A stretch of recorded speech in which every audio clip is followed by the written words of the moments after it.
warahmatullahi wabarakatuh. Perkenalkan, nama saya Arita Saputri dari Prodi S1 Pendidikan Guru, Pendidikan Anak Usia Dini. Pada kesempatan kali ini, saya akan membahas mengenai metode pengembangan bahasa. Di dalam metode pengembangan bahasa, ada 3 aspek yang akan saya bahas pada video selanjutnya.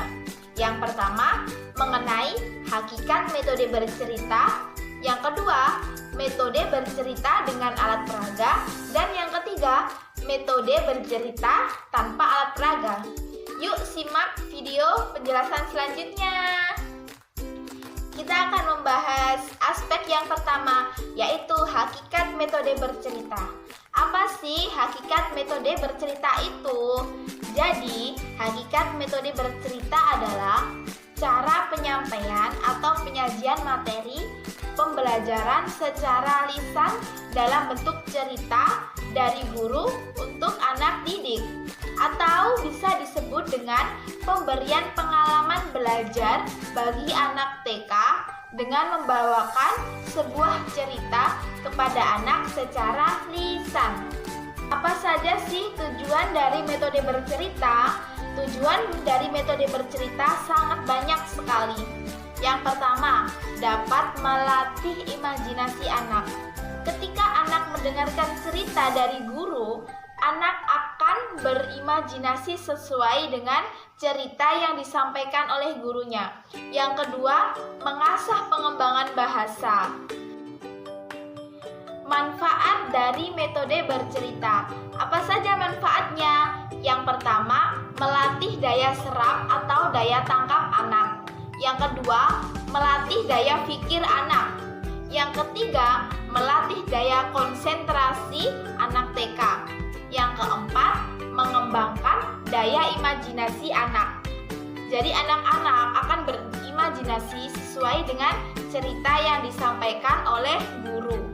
Selanjutnya, menciptakan situasi yang menggembirakan serta mengembangkan suasana hubungan yang akrab sesuai dengan tahap perkembangannya.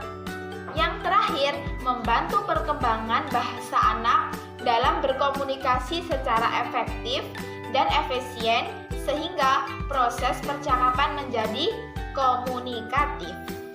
Ada juga loh kekurangan dari metode bercerita. Apa itu kekurangan dari metode bercerita? Yang pertama, anak didik menjadi pasif karena lebih banyak mendengarkan dan menerima penjelasan dari guru tanpa adanya suatu gerakan fisik. Yang kedua, kurang merangsang perkembangan kreativitas dan kemampuan siswa untuk mengutarakan pendapatnya. Yang ketiga, daya serap atau daya tangkap anak didik berbeda. Aspek yang kedua yaitu menjelaskan metode bercerita dengan alat peraga. Apa sih metode bercerita dengan alat peraga itu? Metode bercerita dengan alat peraga adalah kegiatan bercerita dengan menggunakan media atau pendukung isi cerita yang disampaikan. Artinya, Anda atau seorang guru dapat menyajikan sebuah cerita pada anak TK dengan menggunakan berbagai media yang menarik bagi anak untuk mendengarkan dan memperhatikan cerita yang kita sampaikan. Kemudian alat atau media yang digunakan hendaknya aman bagi anak dan juga bagi si pendidik, menarik, serta dapat dimainkan oleh guru maupun anak dan sesuai dengan tahap perkembangan anak. Apa aja alat peraga yang digunakan dalam metode bercerita? Berikut beberapa alat peraga yang dapat digunakan dalam metode bercerita. Yang ketiga, yaitu aspek mengenai metode bercerita tanpa alat peraga. Apa sih metode bercerita tanpa alat peraga itu? Adalah kegiatan bercerita yang dilakukan oleh guru saat bercerita tanpa menggunakan media atau alat peraga yang diperlihatkan kepada anak didik.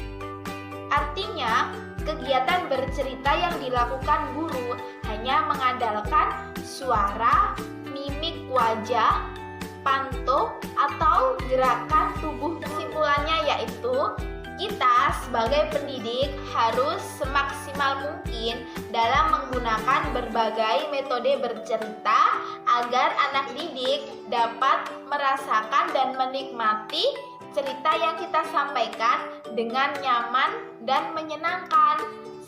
Mungkin di dalam video penjelasan di atas ada kekeliruan atau salah kata. Saya Arita Saputri sebagai pembuat video ini mohon maaf yang sebesar-besarnya. Sekian video yang saya buat. Wassalamualaikum warahmatullahi wabarakatuh. Happy watching.